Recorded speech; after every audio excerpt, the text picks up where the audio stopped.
એમ હ્રીમ ક્લીમ ચામુંડાય વિચ્ચે.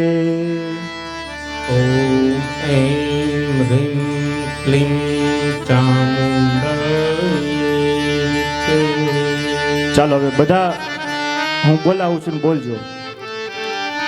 ઓમ એમ હ્રીમ ક્લીમ ચામુંડાય વિચ્ચે. ઓમ એમ હ્રીમ ક્લીમ ચામુંડાય વિચ્ચે. બોલીએ નવ દુર્ગા માત કી જય. આ માં ભગવતીનો મહામંત્ર મૂળ મંત્ર છે. હવે આ મંત્ર તમને વિસ્તાર કરીને સમજાવું. એમાં સૌથી પહેલા આ મંત્રમાં આવે છે ઓમ. અકાર, મકાર અને ઉકાર. અ, ઉ અને મ ત્રણ મકારથી આ બનેલો ઓમકાર છે. એમાં એક ઓમ એ પૂર્ણ છે. બ્રહ્મા, વિષ્ણુ અને ભગવાન શિવ પણ એકલા ત્રણ દેવ નહીં. એમાં માં ભગવતી સરસ્વતી, લક્ષ્મી અને કાલી. અ, ઉ અને મ આ ત્રણમાં ત્રણ દેવી અને ત્રણ દેવતાઓ રહેલા છે. એટલે જો આ તગડો થઈ ગયો પેલા ઓમનો, પછી ઉપર અર્ધ માત્રા હોય જે ચંદ્ર જેવો લાગે આપણને. બીજનો ચંદ્ર હોય ને લાગે ને એવું. એ કોણ છે ખબર છે? એ ઓમકારની માથે માત્રા હોય એ કોણ છે? એના માટે આપણા આ માર્કંડેય પુરાણમાં બતાવ્યું છે. અર્ધમાત્રા સ્થિતા નિત્યાયાનુચાર્યા વિશેષત તમેવ સંધ્યા સાવિત્રી ત્વમ દેવી જનની પરા. અર્ધમાત્રા સ્થિતા નિત્યા સાક્ષાત માં ભગવતી જે પ્રગટ થઈ આપણે કાલ જોઈ એ ભુવનેશ્વરી, એમાં ભગવતી બીજ સ્વરૂપે છે. એટલા માટે એ બીજનો ચંદ્ર છે ને એ બીજ સાક્ષાત માં ભગવતી.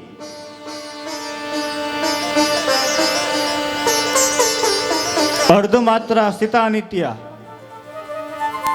એટલા માટે ઘણીવાર તમે જો આપણા વડીલો જ્યારે બીજ હોય ને ત્યારે પગે લાગે ને તો એમ કે જય બીજ માં. એમ હવે એ તો ચંદ્ર છે તો માં શું કામે? કારણ કે સાક્ષાત માં જગદંબા અર્ધમાત્રા સ્વરૂપે છે. એટલે કીધું કે હે ચંદ્ર, તારી અંદર આ બીજ છે એ મારું સ્વરૂપ થઈ જશે. આજથી તારું નામ નહીં રહે. એટલે અડધી માત્રામાં ભગવતી છે. અને પછી એની માથે આપણે મીંડું કરીએ ને એ સાક્ષાત બ્રહ્મ છે. એટલા માટે ઓમ છે એ પૂર્ણ છે. તમે ગમે તે મંત્ર જપો એમાં આગળ ઓમ લગાડવો પડે. એટલું નહીં, તમારે ઉપાસના કરવી હોય તો આજે પણ લોકો ખાલી ઓમની ઉપાસના કરે છે. હરિ ઓમ, હરિ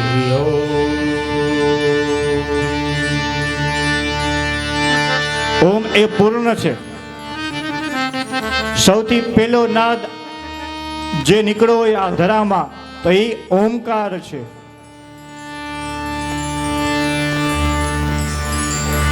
હવે પહેલો ઓમકાર આવી ગયો, પછી ત્રણ બીજ છે. એમાં પહેલું બીજ ઓમ એમ નમઃ. ઓમ એમ નમઃ. ઓમ એમ નમઃ. ઓમ એમ નમઃ. એમ બીજ છે. એ એમ બીજ વાઘ બીજ છે, વાણીનું બીજ છે.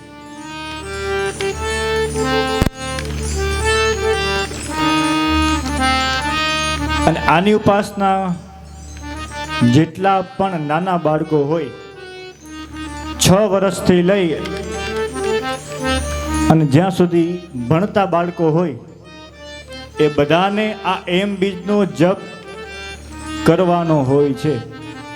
એમ બીજ વાઘ બીજ એટલે કે વાણીનો બીજ છે. તમે જે વારે વારે ફરિયાદ કરતા હોય કે અમારા સંતાનો ભણવા જાય છે પણ વાંચે યાદ નથી રહેતું, વારે વારે ભૂલી જાય છે, એને બધાને તમે આ એમ બીજનો જપ કરાવો. એમ બીજ એ વાણી બીજ છે. એનાથી એની અંદર સાક્ષાતમાં ભગવતી સરસ્વતી એ સંચાર કરશે અને ભણવામાં આગળ વધશે. એમ બીજ એમાં ભગવતી સરસ્વતીનું બીજ છે. ત્યારબાદ ઓમ હ્રીમ નમઃ. હ્રીમ નમઃ.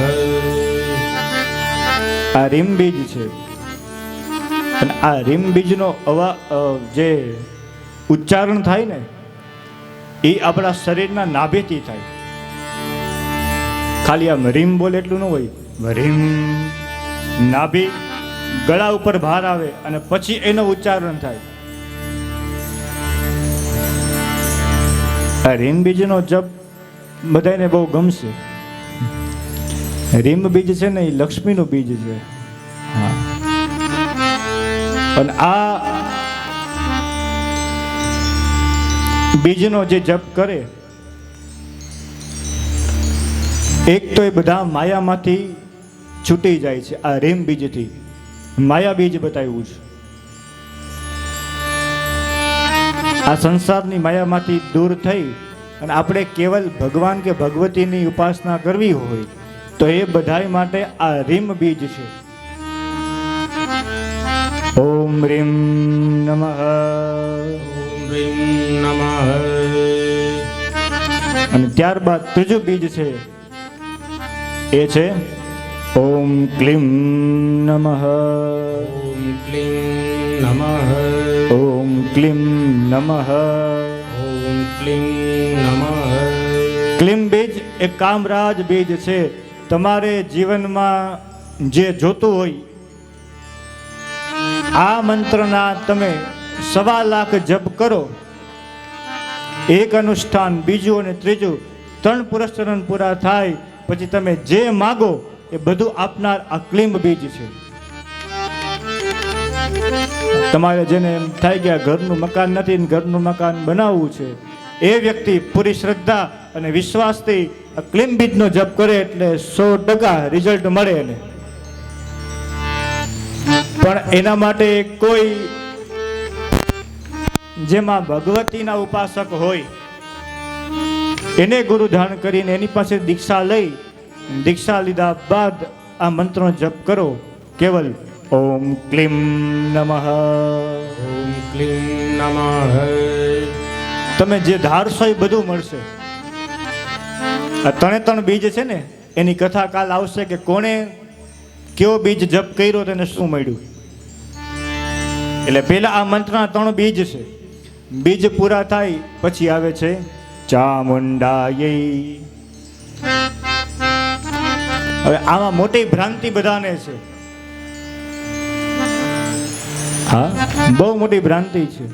ઘણીવાર બધા શું કરે કે આ 3 બીજ બોલે પછી પોતાની કુળદેવનું જે નામ હોય ને એ નામ લગાડે. ન કરતા હો, આ નિવારણ મંત્ર છે. આપણે એમ સમજી છીએ કે ચામુંડા એ નામ આવે છે એટલે માં ભગવતી ચામુંડાનો મંત્ર છે. નહીં, યાદ રાખો. અહીંયા આ ચામુંડા એનો અર્થ થાય છે કે પ્રચંડ વેગથી આવતા દુઃખ છે એ દુઃખને ક્ષણવારમાં દૂર કરી દે એવી માં ભગવતી. આ ચામુંડા વિશે એટલે ચામુંડા એટલે કે તમારી ઉપર જે દુઃખ આવવાના છે, દુઃખ આવ્યા છે, વિપત્તિ આવ્યા છે એને ક્ષણવારમાં દૂર કરનાર એમાં ભગવતી. એ પછી તમારી કુળદેવી ગમે તે હોય, નામ આપ્યું છે ખાલી ભગવતી એમ. એટલે આવી ભૂલ ક્યારેય ન કરતા. મંત્રમાં ફેરફાર કરીને ન બોલતા. તમારા કુળદેવી ગમે તે હોય પણ એનો મંત્ર છે એમાં બતાવ્યું છે ચામુંડા. એનો અર્થ છે કે પ્રચંડ વેગથી આવતા દુઃખને ક્ષણવારમાં દૂર કરનારમાં ભગવતી એટલે કુળદેવી. અને પછી તમે એમાં છેલ્લે બોલો વિચ્ચે. વિચ્ચેનો અર્થ થાય છે કે નમસ્કાર. કે મારા દુઃખને દૂર કરનારમાં ભગવતી હું તને નમસ્કાર કરું છું. આ મંત્રનો આખો અર્થ આમ થાય છે. પછી જો આમાં તમે છેલ્લે નમ શબ્દ ન બોલો ને તો પણ ચાલે. નમ બોલવાની જરૂર છે નહીં. કેવલ ઓમ એમ હ્રીમ ક્લીમ ચામુંડાય વિચ્ચે આટલું બોલશો આમ આવી જાય. પછી નમો શબ્દ બોલવાની જરૂર નહીં. વિચ્ચે એ ખુદ નમસ્કાર છે. એટલે મનમાં આવી શંકા કાયદા વગર, શંકા રાખ્યા વગર આ માતાજીનો જપ કરજો. અને આ મંત્ર પાછો ગુપ્ત છે એટલો. આ તો આ દેવી ભાગવતની કથા ચાલુ છે ને, માં ભગવતીએ ઉપદેશ આપ્યો તો એ ઉપદેશ અનુસાર અત્યારે આ કહી શકાય.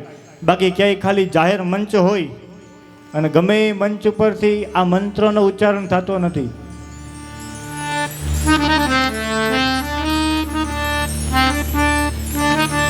આ મંત્ર એટલો પ્રભાવશાળી છે, માનો નવારનો મંત્ર છે. અને આ નવારના મંત્રના જે જપ કરે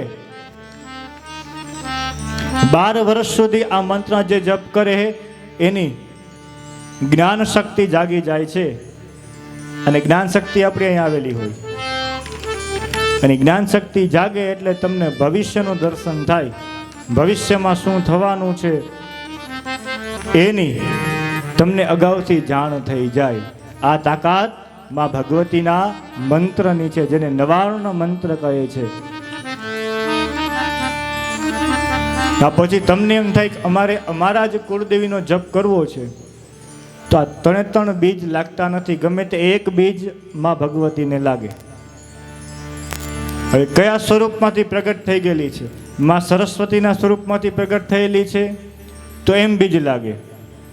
તમારા કુળદેવીમાં ભગવતી લક્ષ્મીના સ્વરૂપમાંથી પ્રગટ થઈ છે તો એનામાં રીમ બીજ લાગે. અને તમારા કુળદેવી માં ભગવતી મહાકાલીના સ્વરૂપમાંથી પ્રગટ થઈ છે તો એમાં ક્લીમ લાગે.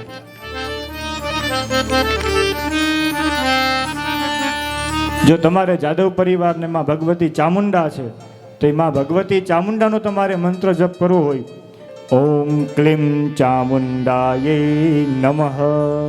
ઓમ ક્લીમ ચામુંડાય નમઃ. ઓમ ક્લીમ ચામુંડાય નમઃ.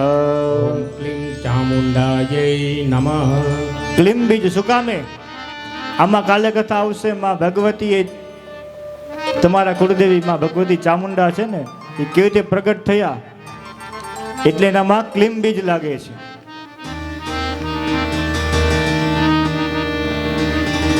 પછી ખોડિયારમાં હોય તો એમાં એમ બીજ લાગે, ઓમ એમ ખોડિયાર દેવ્યે નમઃ.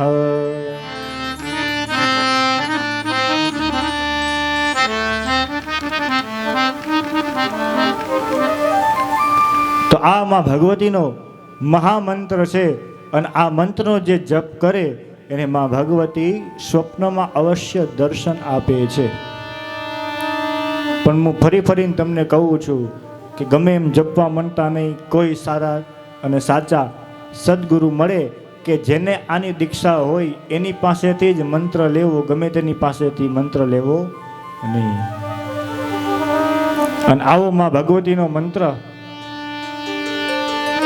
અને આ મંત્ર જે જપ કરે એ જે ધારે એ બધી વસ્તુ આપનાર માં ભગવતી છે. ત્યારબાદ ત્રણેય દેવતા કહેવા લાગ્યા કે હે માં, તું તો સ્વયં પ્રગટ છો.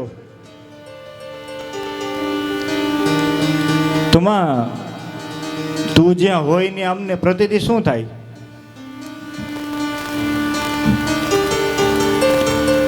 ત્યારે જે જવાબમાં ભગવતીએ દીધો એ જ જવાબ રામચરિતમાનસમાં ભગવાન રામે દીધો. મમ ગુણ ગાવત પુલક શરીરા,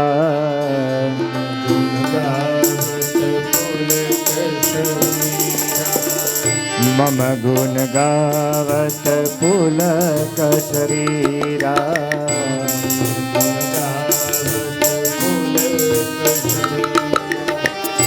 ગદ ગદ ગીરા નયન બહનીરા.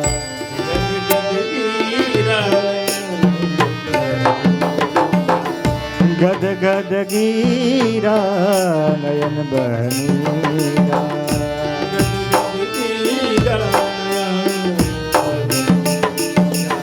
મમ ગુણ ગાવત પુલક શરીરા.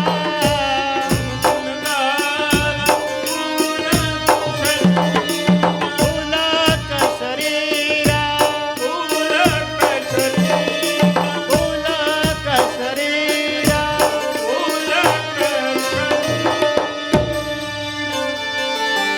બૈરાગી છે, ઉપર જાય તો વધારે મજા આવે. તો કે સાંભળો દેવતાઓ, મારી પ્રતીતિ કેમ થાય?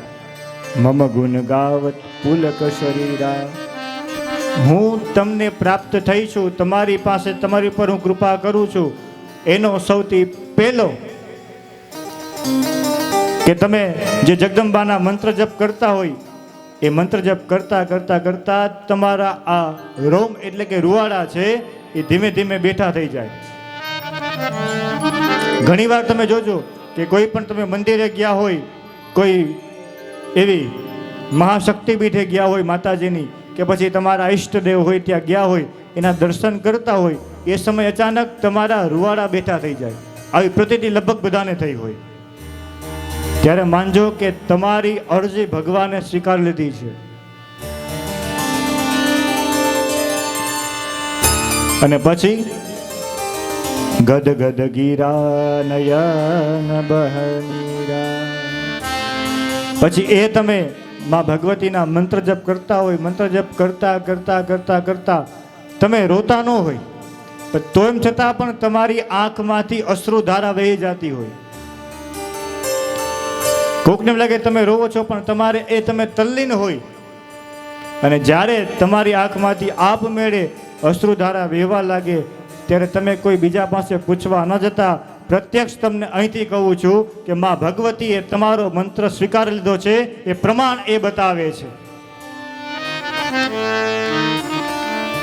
આ બે પ્રમાણ તમને મળે એટલે કોઈને પૂછવા ન જતા તમને વ્યાસપીઠ પરથી કહું છું કે તમારી નજીકમાં ભગવતી તમારી કુળદેવી આવી ગઈ છે, કે તમારા ઈષ્ટદેવ તમે જેને માનતા હોય ને તમારી નજીક છે. પહેલું તમારા રૂવાડા બેઠા થઈ જાય મંત્ર જપ કરતા કરતા, દર્શન કરતા કરતા, અને એ દર્શન કરતા કરતા તમારી આંખમાંથી અશ્રુધારા વહેવા લાગે એમનેમ, ત્યારે માનજો કે તમારી અરજી એ માં ભગવતીએ સ્વીકારી લીધી છે. આજ એ માતાજીનો અનુભવી ચમત્કાર છે. બાકી બીજા કઈ ચમત્કાર નોમાં ન પડતા. હાથમાંથી કંકુ ખેરે, નરેલમાંથી ચુંદડી કાઢે. માતાજી ચમત્કારમાં માનતી જ નથી, એમાં ચોખ્ખી મનાઈ કરી છે માં ભગવતીએ. એ મારી પ્રતીતિ હોય, મારો અનુભવ હોય, બાકી ચમત્કાર હોય નહીં. અને અત્યારે વધારે ચમત્કાર નીકળી ગયા છે. ચમત્કારમાં ન પડવું, કારણ કે માં ભગવતી જ્યાં હોય ત્યાં પ્રત્યક્ષ એની પ્રતીતિ હોય, એનું પ્રમાણ જ હોય. એમાં પ્રમાણમાં ફેર પડે નહીં. ચારે દેવતાને માં કહે છે કે મારા ગુણગાન ગાવ. એમાં આ બે પ્રતીતિ મળે એટલે માનજો કે હું તમારી પાસે હાજર છું.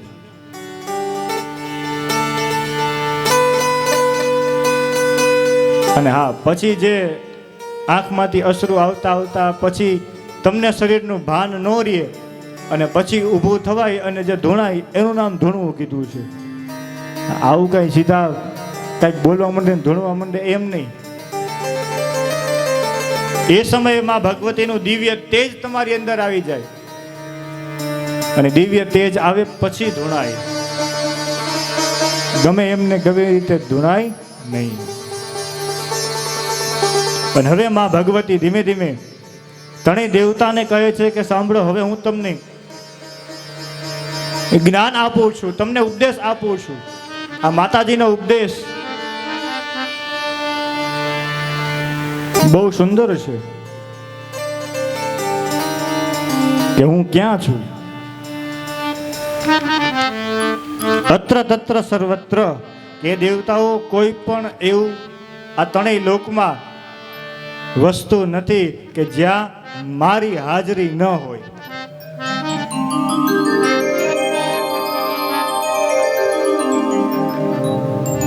માં ભગવતી આખા વિશ્વમાં વ્યાપક છે અને સર્વત્ર બધે છે.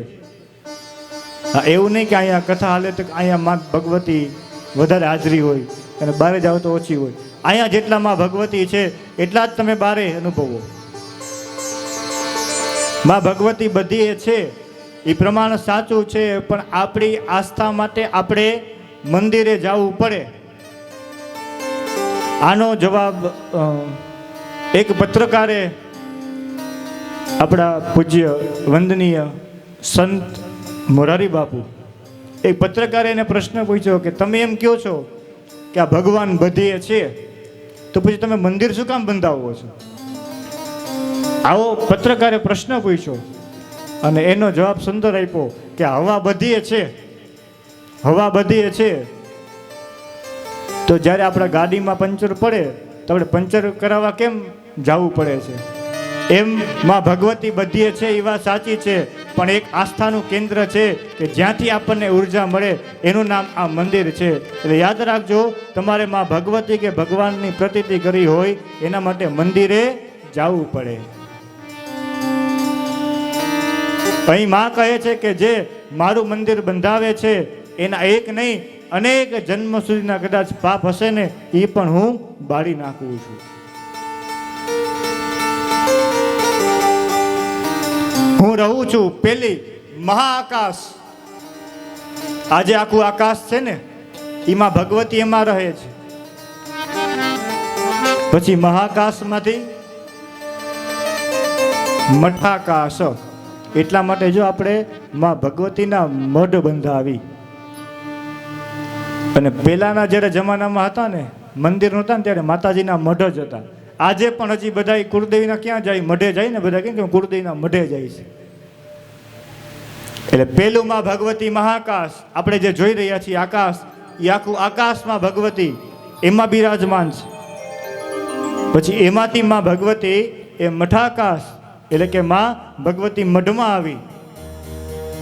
અને પછી એ જ માં ભગવતી ઘટાકાશ, ઘટ એટલે કે શરીર, આ શરીર રૂપમાં અંદર માં ભગવતી બધાના હૃદયમાં આવી. એટલે આપણે કહીએ છીએ કે હૃદયમાં માં ભગવતી રહે છે.